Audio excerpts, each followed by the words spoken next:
The Federal and Velevin Hypermarket jointly present the Thoothukudi Marathon 2024 to raise awareness on drug abuse. The event is co-presented by Edison Cardio Care Center, Tiruchendur, powered by L. Anand Jewelry and St. Mother Teresa Engineering College, Thoothukudi.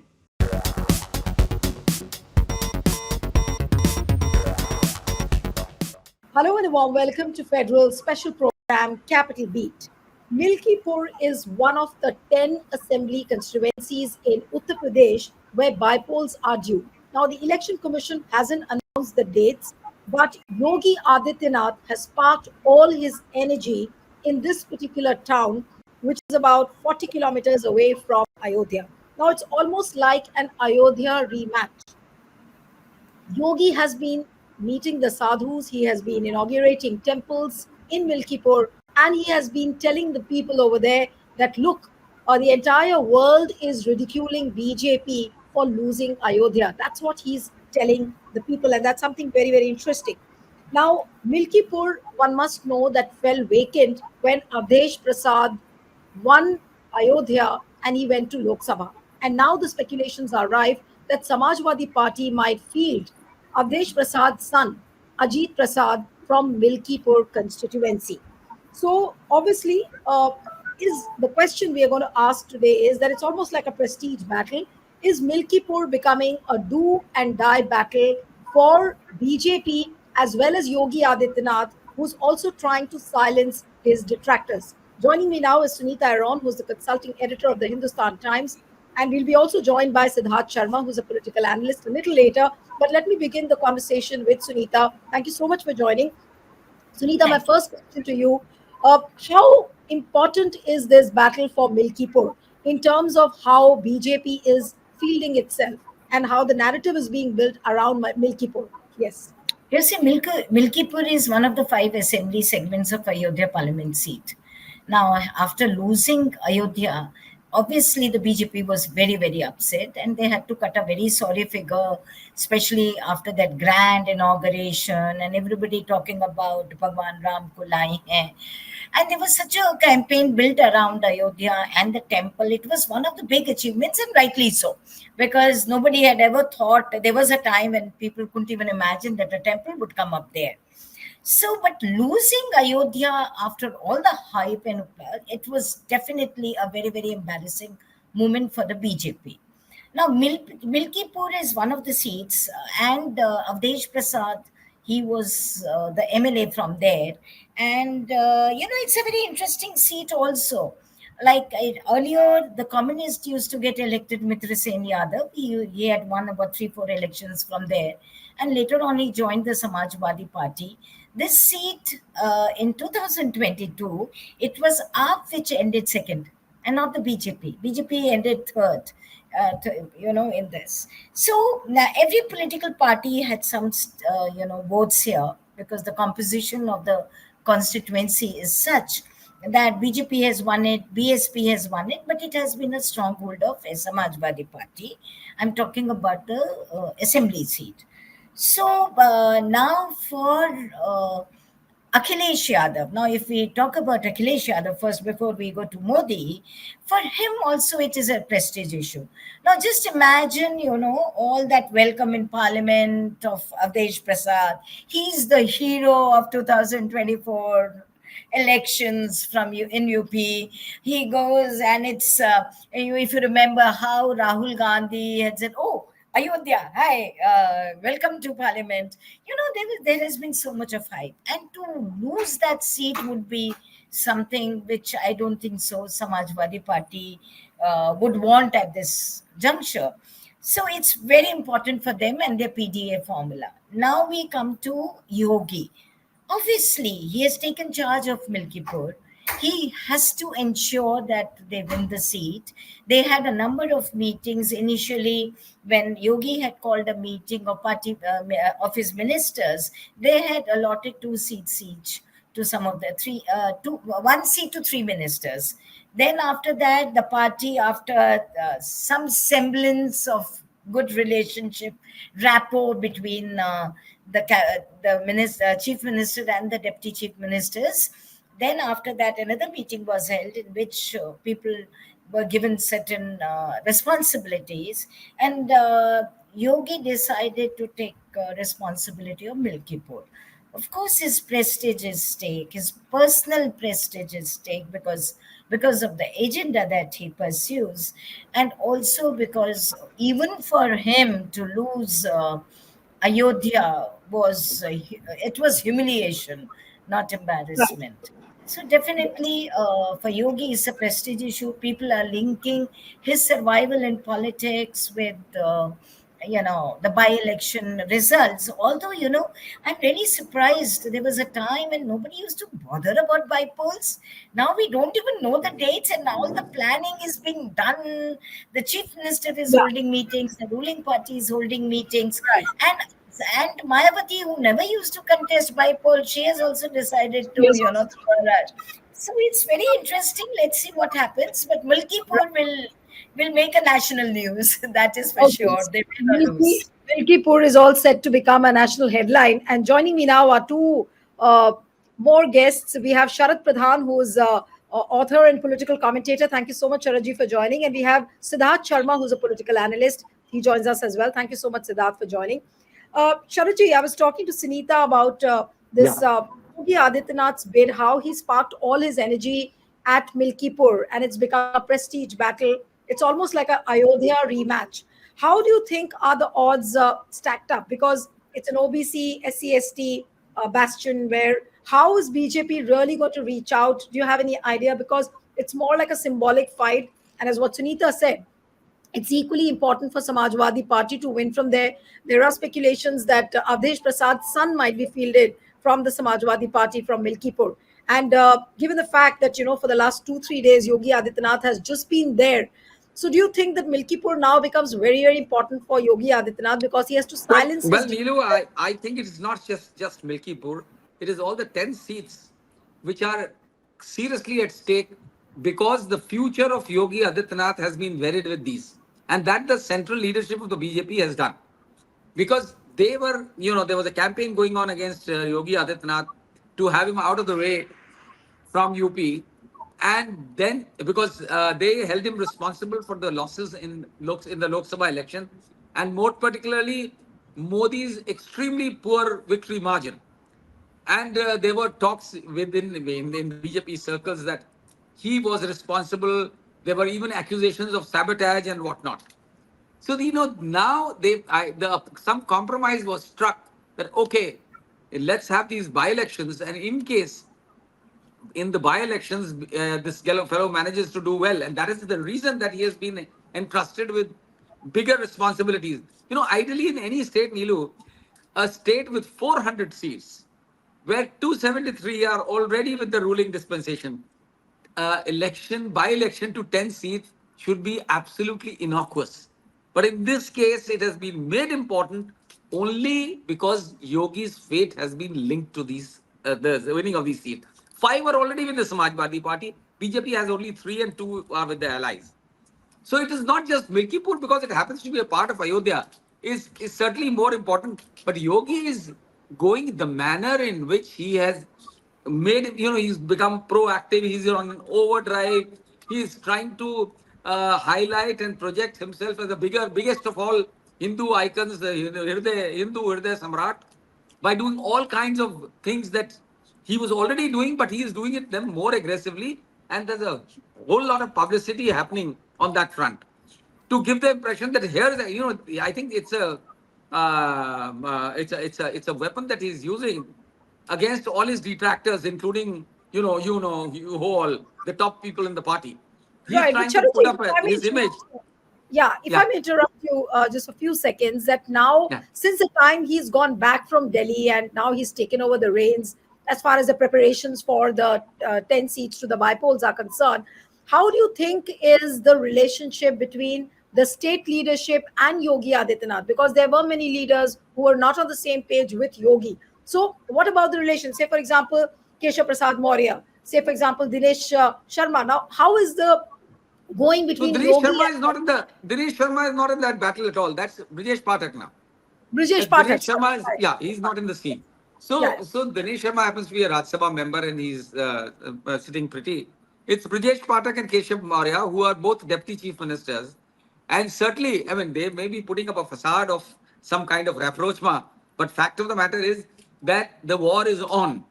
And because the idea is it's not just Keshav Prasad Maurya. Keshav Prasad Maurya wouldn't have the gumption to even raise a word against Yogi unless he had the blessings of people sitting in Delhi.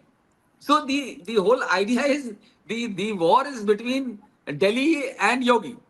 Now, as long as they are there and they are hell bent on having him out, it is immaterial what Keshav Maurya and Brijesh Pathak do.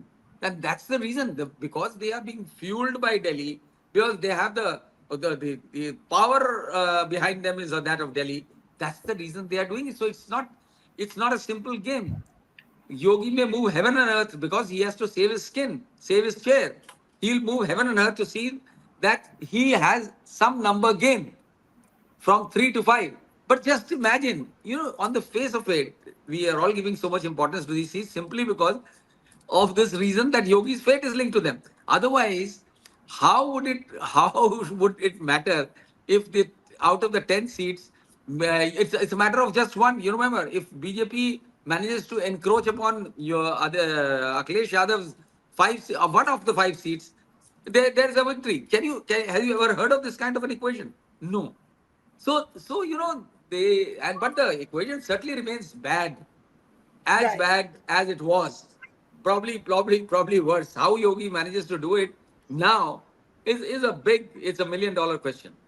Right. But one quick question from Sunita before I go to Siddharth. That Sunita, how much of backing from RSS does Yogi have at this point of time? Because that's also another blessing which is seen, within the political ranks.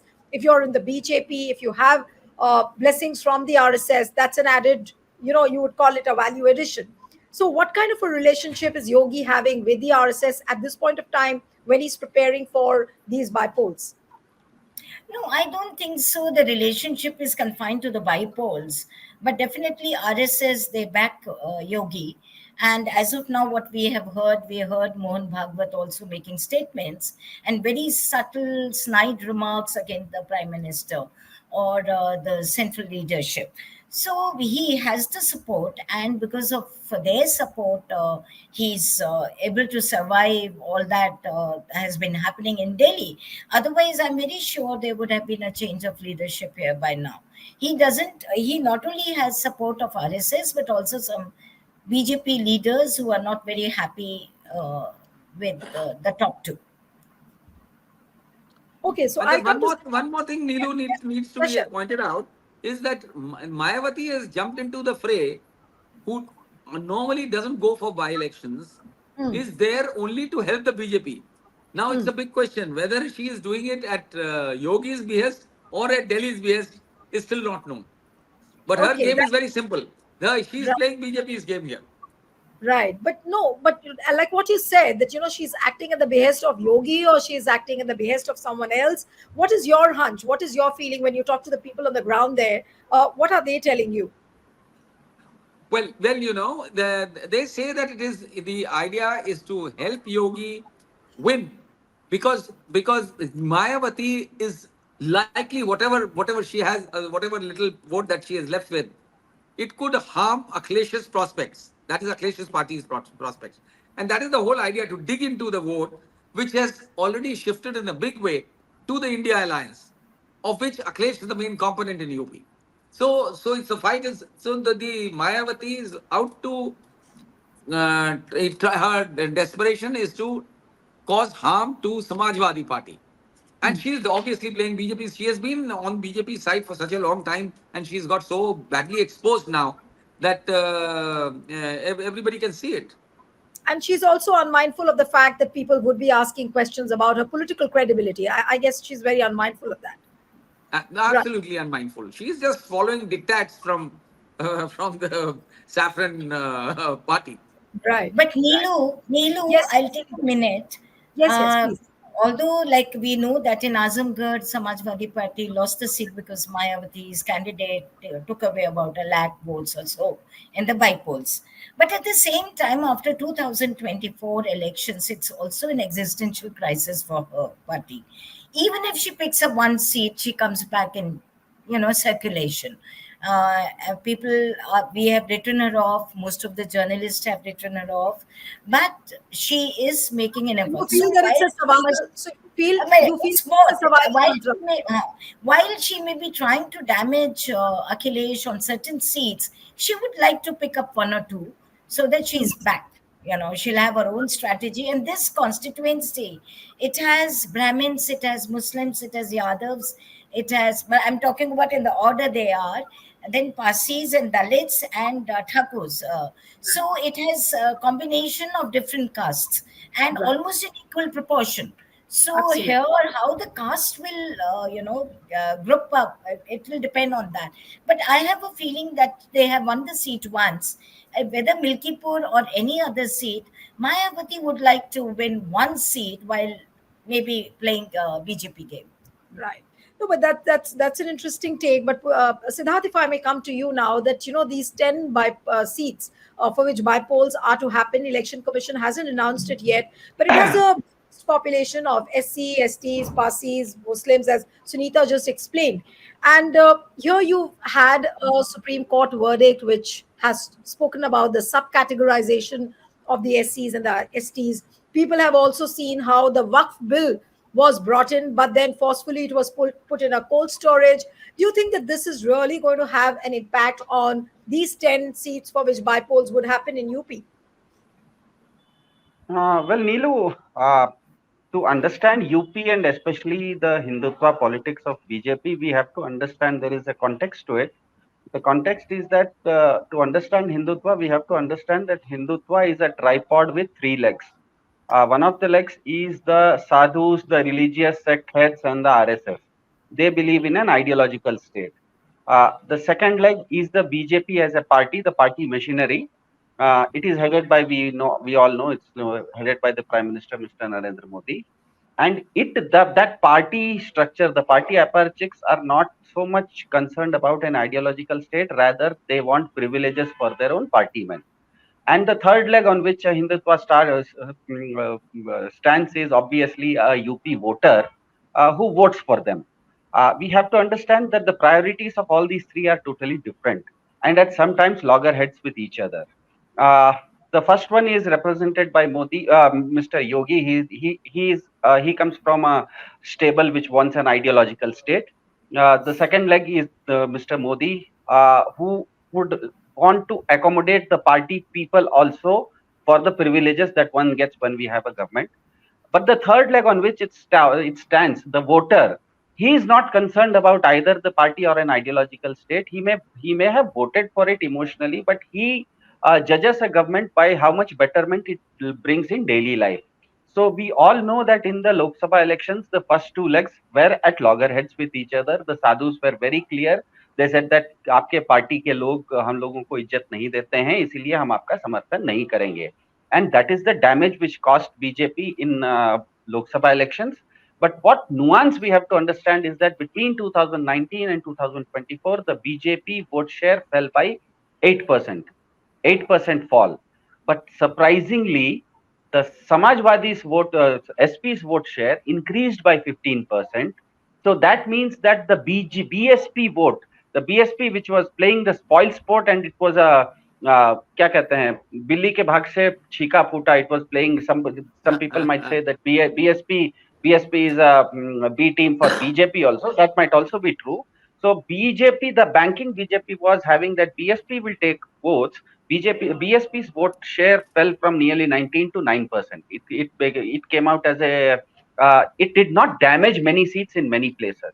So I think what is going to happen now is that at least in these 10 by-elections, all these three triads will come together. At least the two triads at the top, the sadhus, the religious heads, and the sects, and Mr. Represented by Modi, and the BJP party represented by Mr. Narendra Modi, because of the compulsion that they did not foresee that this 8% drop would mean 15% increase to the opposition. 8% drop to BJP and 8% addition to SP would have been acceptable to BJP. But 15% increase to SP, 3% increase to Congress, that is an 18% loss, net loss for BJP. from 8%. The loss was 8%, but the others gained 18%. So I think in these elections, all of them will come together. Now the $1 million question is, a voter who has just a few months ago voted for betterment of daily lives. He did not go for an ideological state. He did not care about the privileges that were given to their party people. He voted on the basis of what daily life betterment he had. He felt that in the last 5 years, his daily life was not had not gone better. So now how he decides in these coming elections is up to the voter to decide. It will be very interesting to see. Right. Now, let me get the concluding comments from Charaji and Sunita. Charaji, I'll come to you first. So, how does it unfold from here on? Now, all depends on what the results for the bypolls would be. We do not know when it's going to happen. But the manner in which Yogi is flexing its muscles, then you have a quarter of a BJP also, which is flexing its muscles, even though they are not on a very good term at the moment. So, how is it going to really unfold? Are we going to see a cordial political battle being played out as far as BJP is concerned for these 10 seats? Well, the battle, the dirty linen has already been washed. Enough dirty linen has already been washed in public. So there's no way that they can overcome that.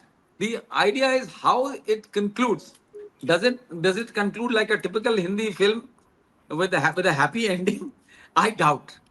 Yet at the end of the day, there may be cribbings and whatever, but No, at but the it's end of going the to, day, no, Yogi shall will have to. Sorry. no, I'm saying that it could have adverse consequence even if Yogi loses or wins. Either ways. Either way, because even if he wins, probably Delhi would, if they have made up their mind to shift him to Delhi, then I don't think there is any way that anyone can stop that. And I don't believe that Yogi has the gumption and courage to take on Modi. So ultimately he'll have to fall in line with whatever they want. As long as RSS supports him, at the end of the day, RSS will finally, as we have seen over the years, they will finally do whatever Modi decides. Because it's a one-man party, it's a one-man show. Whatever, despite his image having suffered a beating at the Lok Sabha elections, he still remains and his word is law. And Modi and Yogi, I don't think he can scream, he can say, or he can do all kinds of things, but he cannot defy the Delhi Durbar. So ultimately, he'll have to fall in line with whatever Delhi decides. And as it goes, because Yogi, remember that Yogi is the biggest hurdle in the path of Amit Shah, who wants to be the natural successor to Modi. And Yogi feels that he is the biggest Hindu icon after Modi, or maybe he thinks he's a bigger icon than Modi himself. Because so in that race, because Amit Shah is Modi's confidante, the only person who has the eyes, ears, and everything of Modi. So if he sees that Yogi will be the biggest hurdle in his path, and this is the time, if they can't remove him now, they cannot remove him because 27 elections, once they get close. Today, if you remove, if your human memory is short, people will forget or whatever following that he has. So, but if it comes to later, then it will be impossible for them to remove him and he will be an eyesore for Amit Shah. Absolutely. Sunita ji, the concluding comment coming from you. What would you really say to the fate of Yogi Adityanath post by elections? It all depends on the results, of course. But do you think that he can defy the orders? Because earlier there have been reports that he doesn't want to shift to Delhi. So the final He fate doesn't want to shift to Delhi. as of now. Okay. Yes. Okay. Now, I think, I don't know when the bypolls will be held. If they are held along with Maharashtra, Haryana, and Jharkhand, huh? Am I right? Jharkhand. Then I think there will be a lot of churning, I think, at all levels. And then our bypolls will look, a small section only. Because Maharashtra, the things are, they don't suit BJP, Haryana, no, Jharkhand, no. So if they're losing all the three states, then I think the central leadership will get further weak. And people already, they don't well, there are reports, I don't know how much to believe them, but generally people don't want too many rallies by them and all that stuff. So the three state elections will also have its Right. bearing That is on right. UP decision. And it Right. supposing we just presume that Yogi is able to win 8 out of 10 seats and they lose 3 seats, then definitely Yogi will be important. Then it will be a different story altogether. And I have a feeling that our by polls may be held alongside, either along with the state elections or maybe close to the state election. So whatever decision will be taken or whatever will happen, that will happen together. And it will have a rippling effect on the decision of UP as well as Delhi. That's how I Right. look at it. So, Siddharth, very quickly, if we minus the bypolls and whatever the outcome of the three assembly elections are from Right. Maharashtra, Haryana, and Jharkhand, do you think that Yogi Adityanath will still remain the star pracharak of BJP? Very quickly, Yeah, yeah. I think we'll have to understand that Yogi comes from a religious, spiritual kind of a background, and they have patience. I think Yogi knows that there is no need to either take on Mr. Modi or cut Mr. Modi to size. The size of UP. I think if you see Yogi Adityanath, he goes to other states only when there is an election campaign. You see other chief ministers of BJP, they visit. For example, I think the Madhya Pradesh chief minister recently visited Tamil Nadu on the pretext of attending some seminar, some fundraising. When not fundraising, bringing funds to the state. But you see, Mr. Yogi doesn't do that. Mr. Yogi only goes to a certain state when there is an election and the party asks him to. He is playing a waiting game. He knows that if his popularity in UP stands, if he is unbeatable in UP, if his moral stature in UP in the eyes of the voter is good enough, then because UP has so much clout in the Lok Sabha today, nearly 80 seats out of the 543, Mr. Yogi need not go to Delhi, he will be brought to Delhi. So he'll be playing a very patient game and he'll be playing his cards very close to his chest. Okay, all right. So we'll have to wait and watch what kind of game we see being played by Yogi, and of course the outcomes of the results as far as bypolls are concerned. Thank you so much, Sharad Pradhanji, Siddharth. Thank you. And one appeal to the viewers who are watching this discussion: subscribe to our channel, send us your feedback, and stay tuned to the Federal.